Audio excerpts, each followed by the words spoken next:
We're coming up on Thanksgiving, which for those of us in the U.S. means a time for celebration with family and friends. Yes, there's the turkey and the trimmings, the football and the pumpkin pie, and if you're Italian-American like me, the pasta course too. But underlying all that celebrating is one thing: gratitude. Thanksgiving, as its name suggests, is a time to reflect on what we're grateful for. Or perhaps even more important, who we're grateful to. So in the spirit of Thanksgiving, we decided to ask some people on the Boston Esplanade that very question. Who are you grateful for? I'm grateful for my wife and my family because they bring me a sense of completeness and happiness. For my mom, because she's super supportive, has been even from like a continent away. My mother for bringing me to the world and saving my life multiple times. I'm grateful for Jack, the boy I babysit, because we talk every night and he makes sure I go to bed with a smile on my face.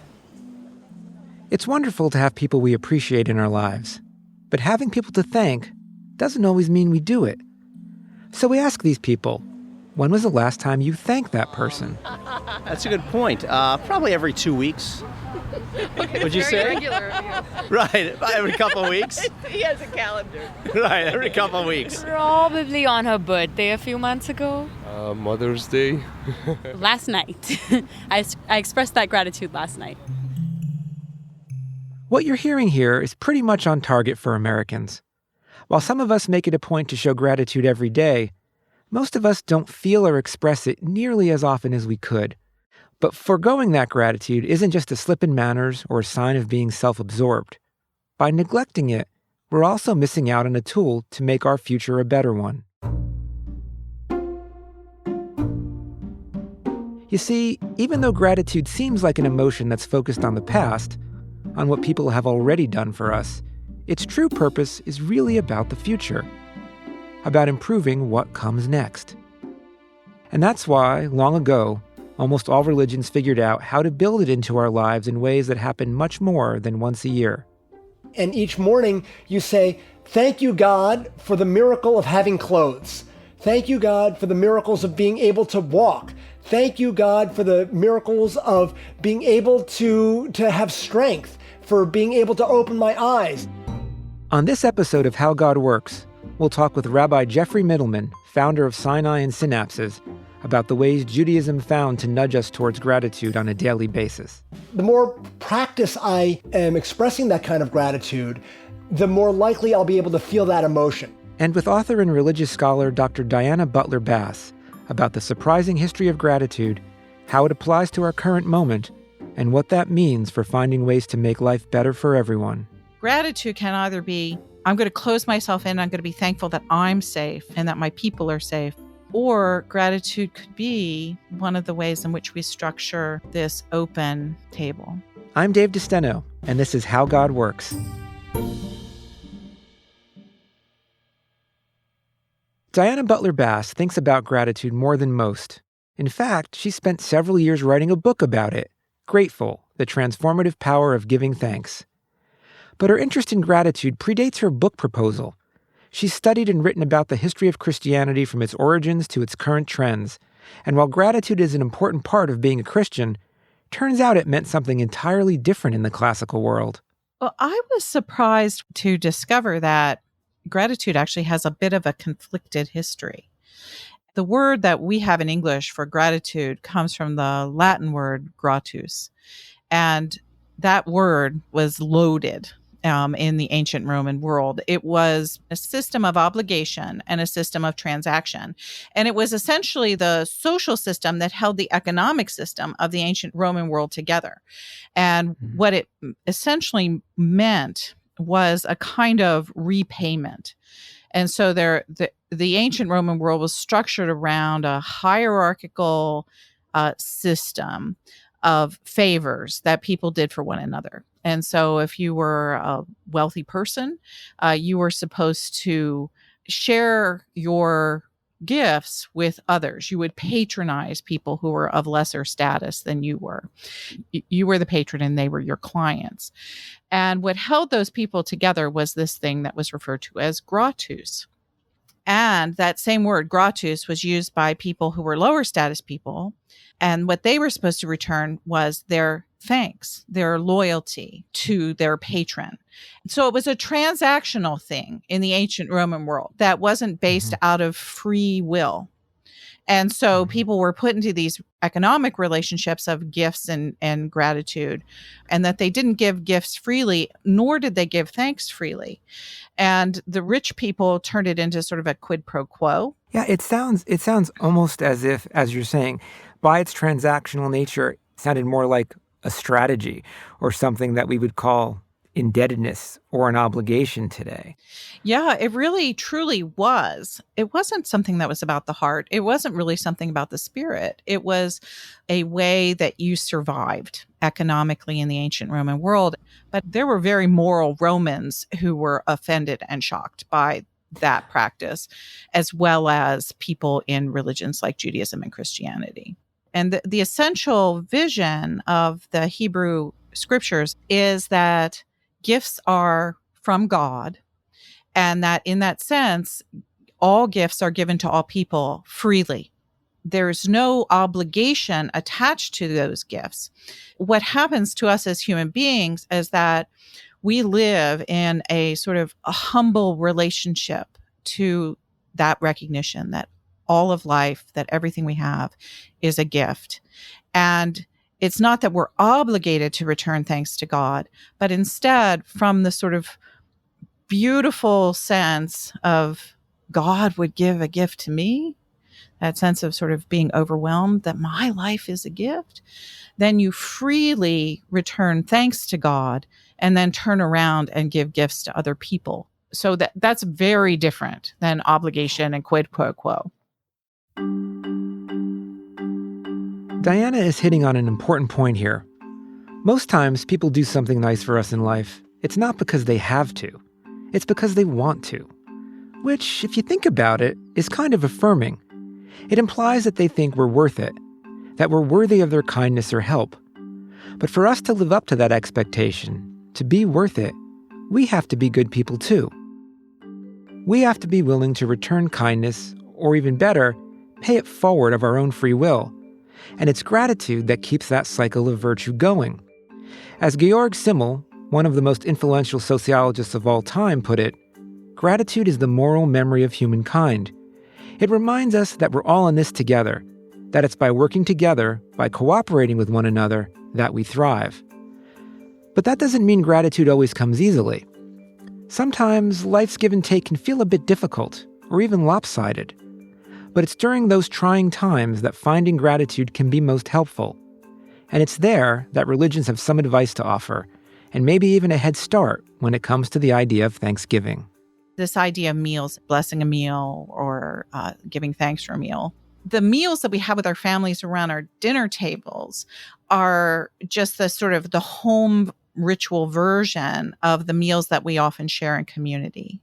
And I am hard pressed to think of any religious tradition in the world that doesn't have a Thanksgiving meal as part of its ritual public life.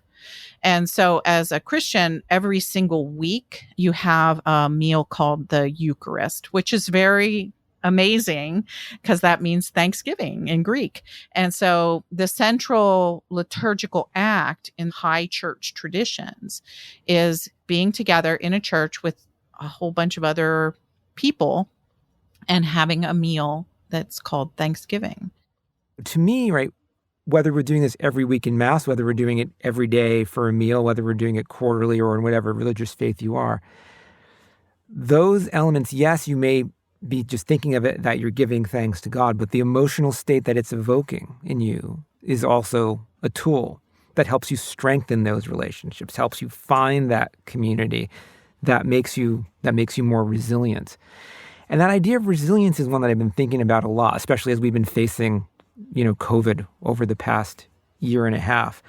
I know a lot of people, myself included, get mired down at times in kind of, anxiety or worry, or many people even feeling depressed. What are your thoughts or even your own experiences about how cultivating gratitude in the face of trials or challenges might be beneficial?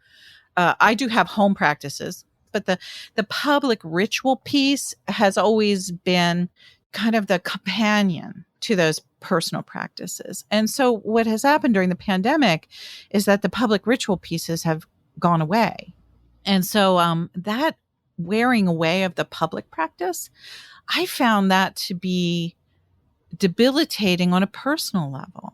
I don't think that I knew until this past 18 months that my personal practices and my public practices were so intimately related. Because when, your personal practices are kind of at a low, well, you can kind of go off and do the public ritual.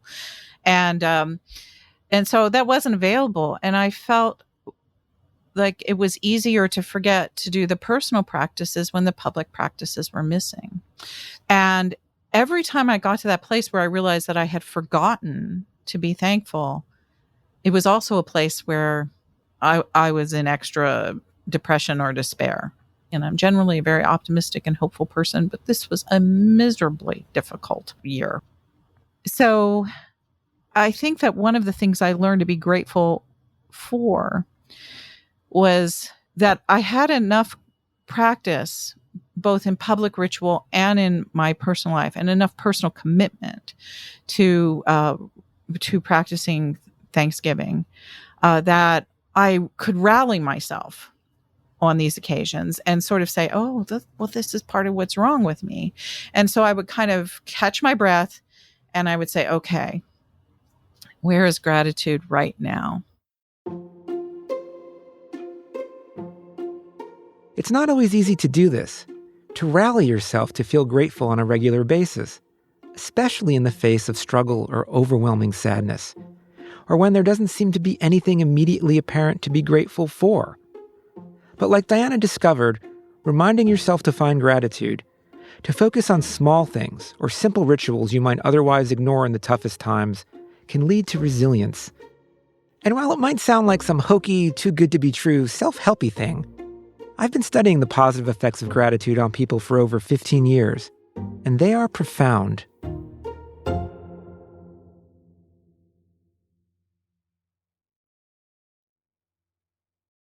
Let me ask you a question. Ever had a computer issue you couldn't solve? Like, where did that document I've just spent hours writing and my boss is waiting for go? After an hour of troubleshooting, ever want to throw said computer out the window? Until a tech-savvy colleague, or even your teenager, comes along and pushes a button that miraculously makes everything work again? This has happened to me more times than I care to remember, and I've never felt more relieved and more grateful to the person who fixed it.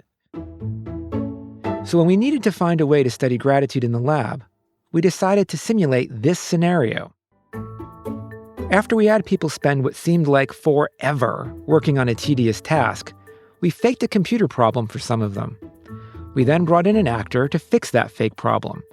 Those participants felt gratitude, which we measured, and then we sent them on their way. But the experiment didn't really end there.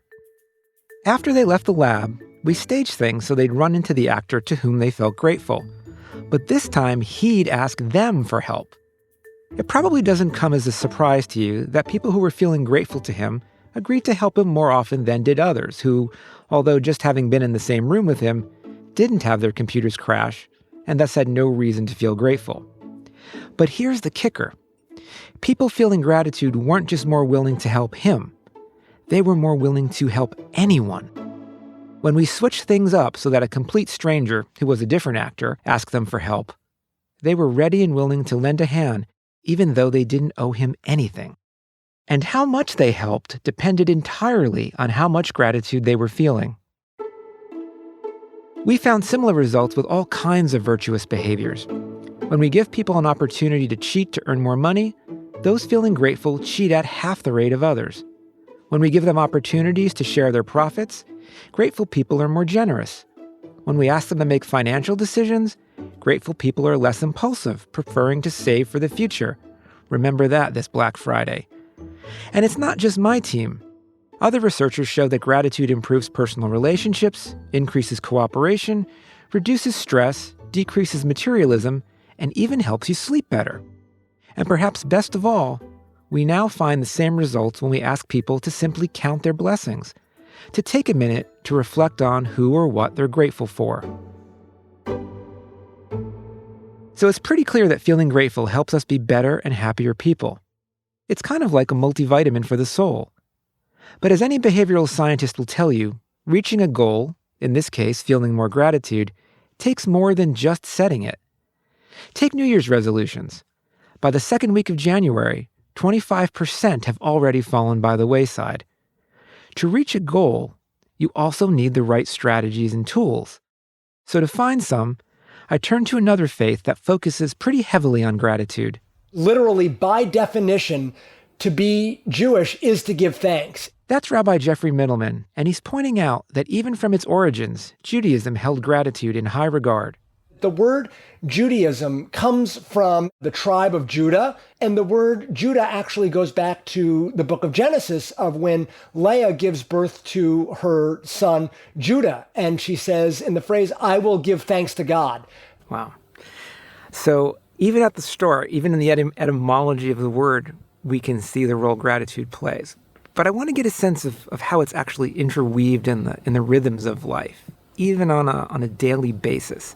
Yeah, there are several different prayers that are said every day in Judaism. When you first wake up, there's a prayer that I actually say every morning when I wake up. Modeh ani lefanecha, I give thanks to you, God, for returning my soul to me. It's a recognition that your life might be taken from you at any moment. It's a wonderful way of orienting yourself as opposed to waking up and, oh my God, I've got all this I've got to do, and I'm tired, and my kids woke me up, and oh, I didn't get enough sleep last night, and I've got this thing I've got to do later today that I don't want to do. That is part of life also, but to be able to start with whatever happens this day in and of itself, it's a gift. It's a gift. So being able to wake up and say, holy cow, I have another day of life in front of me. Thank you. Thank you for this gift of life. And then later in the daily prayers, it's a section called the Nisim B'chol Yom. In Hebrew, the Nisim B'chol Yom literally translates as the miracles of the everyday. And it's a wonderful contradiction because when you think of a miracle, you think of something that happens once in a lifetime, once in a generation, once ever. In Judaism, it's the parting of the Red Sea. For Christians, it's the resurrection. There are all sorts of different things that you can think about as a miracle. And in Judaism, it's the miracles of the everyday. And each morning you say, thank you, God, for the miracle of having clothes. Thank you, God, for the miracles of being able to walk.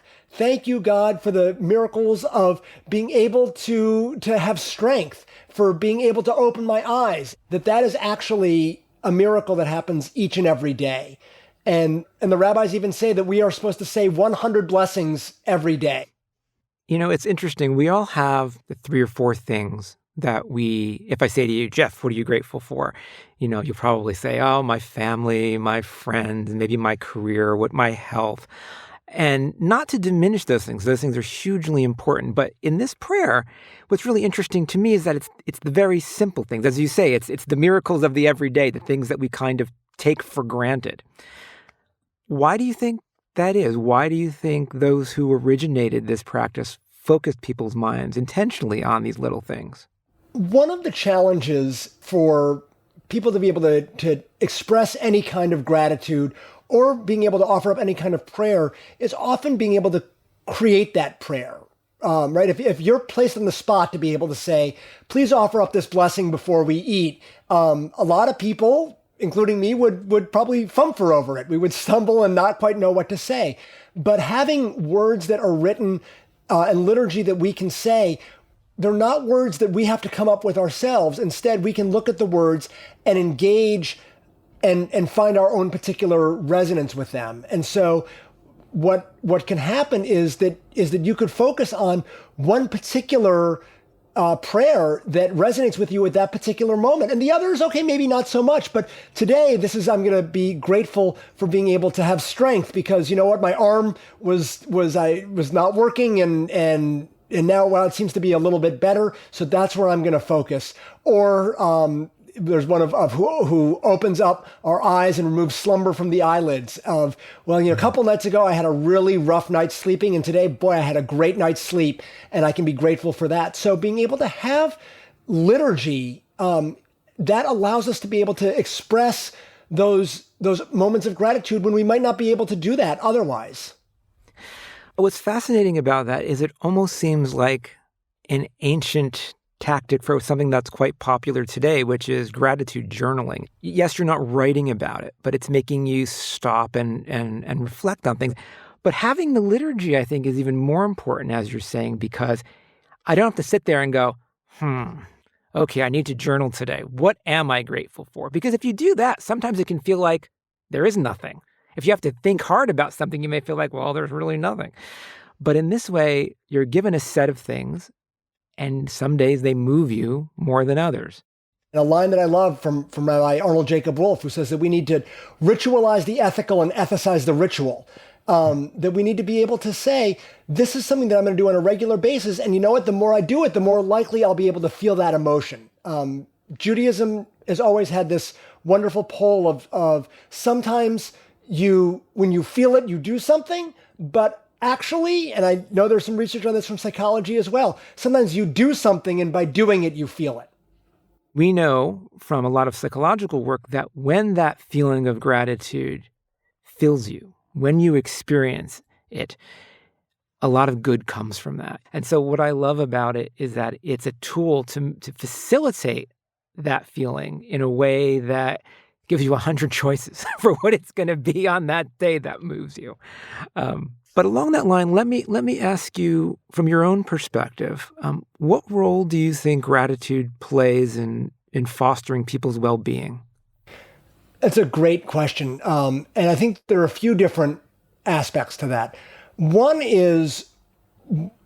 of my favorite thinkers is Rabbi Abraham Joshua Heschel. He speaks about radical amazement, that we need to approach the world with a level of awe and wonder and majesty and humility and gratitude.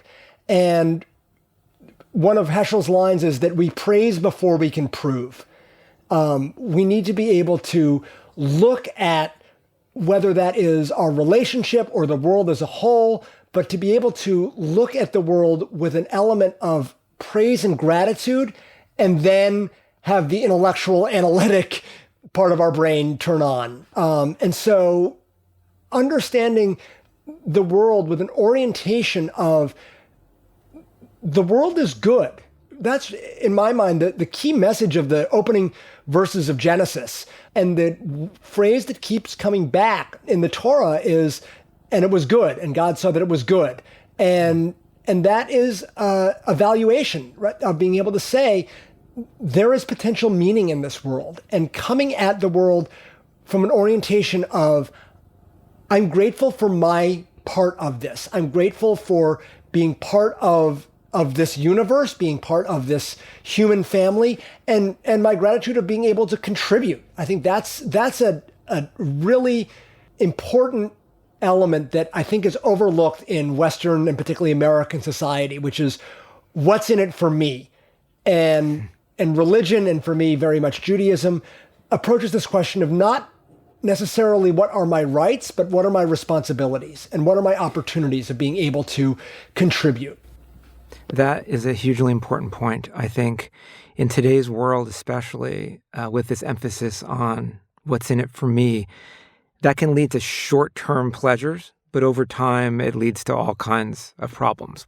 And so I think two things you said resonated with me. One, it's recognizing that the world is good and not just because of me. That is my state in it, my interrelationship with this. I have the benefit of enjoying it, but that also entails some responsibility for me. And if you look at the scientific work, we see that.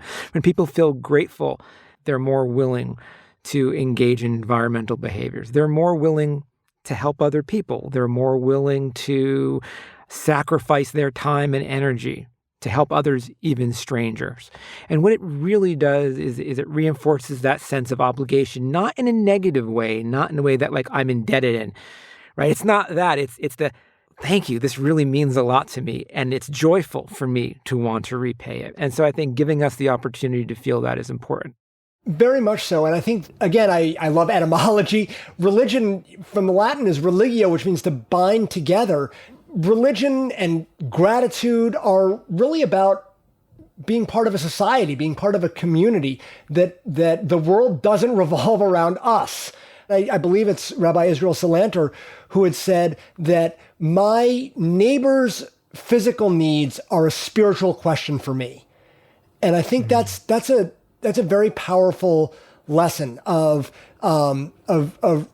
recognizing that when there are people who are in need, whether that is an individual or a society or the world as a whole, those physical questions are deeply, deeply spiritual ones.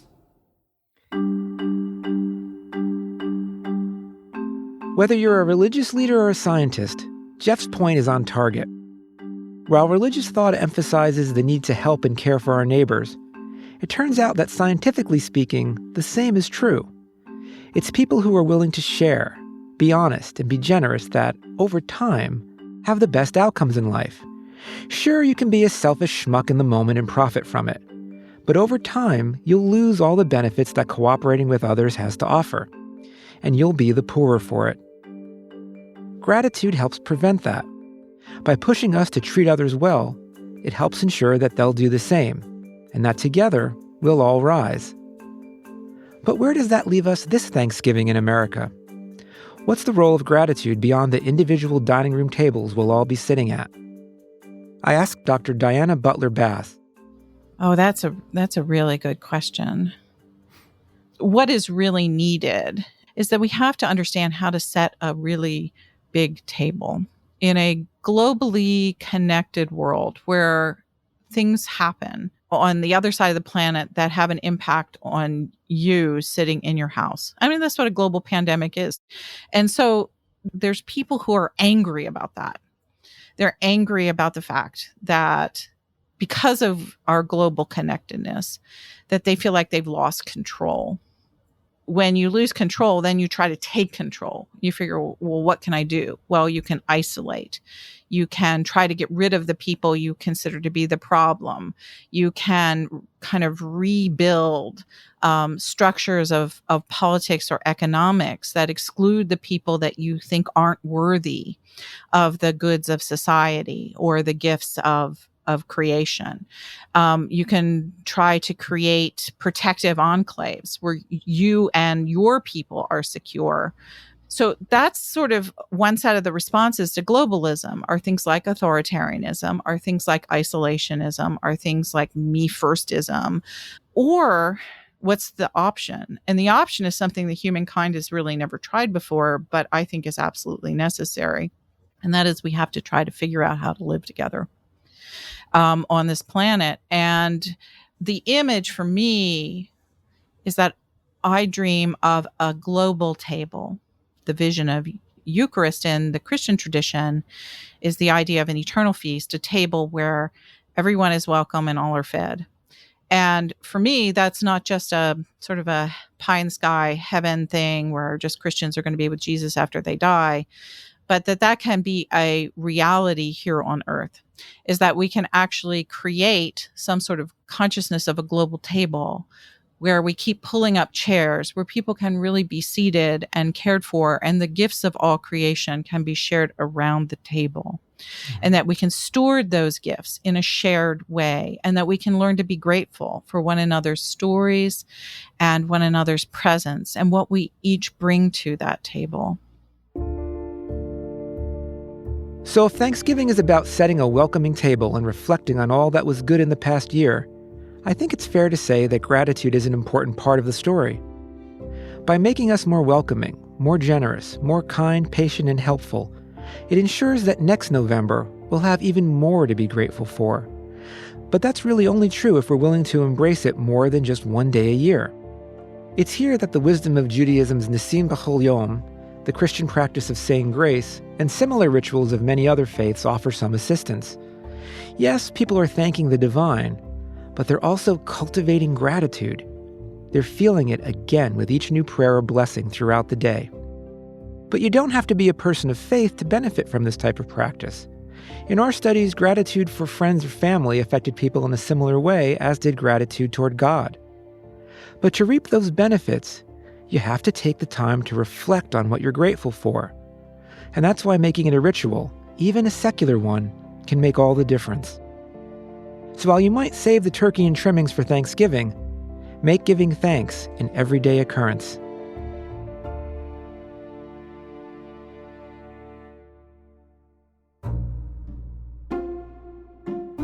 On the next episode, we'll explore the power of psychedelics. They taught me things about my mind and the mind that I didn't know before. And why they can lead many people to have the most spiritual and meaningful experience of their lives. Going deep into your mind is a scary place to go. So it was a very productive thing to do.